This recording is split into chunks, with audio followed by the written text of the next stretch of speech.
you doing with your ballot drop off? Drop it off. Perfect.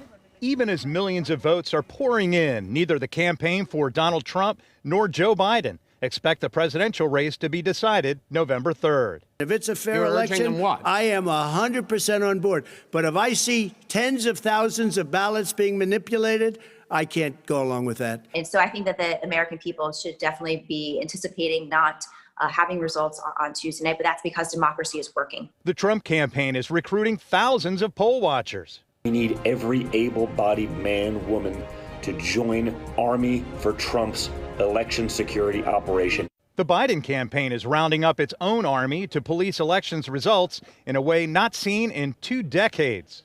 17, 18. Not since Florida's election debacle in 2000.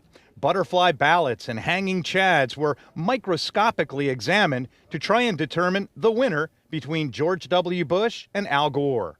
All of the craziness that was going on, it was hard for me. It was almost surreal for me to understand that what we were doing was looking at ballots that could decide the presidency of the United States by 537 votes. Republican attorney Tom Spencer supervised the recount then and has been enlisted now by the Trump campaign. I don't think that there's anybody who wants to have pandemonium and chaos. Neither does Gore attorney and now Biden attorney Jerry Richmond, who reminds us elections officials have no evidence to support the president's claims of widespread voter fraud. There's always a risk, but they're encouraging everybody to go ahead and vote. And I would encourage everybody to vote as early as they can and however they can. We want to go ahead and let the voters determine who the next president's going to be as soon as possible. Courts would get involved if there were allegations of fraud. That's what then Florida Supreme Court Chief Justice Charles Wells argued in 2000, that flawed ballots and recounts were not evidence of fraud.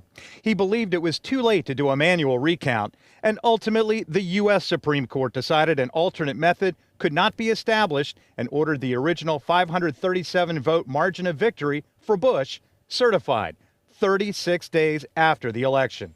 Today, Wells believes everyone should be concerned about President Trump's statements that he might not accept defeat. I am concerned about the statements by Donald Trump as to how this is going to be carried out. I believe it is dangerous, and it attacks the confidence that the citizens have in their election.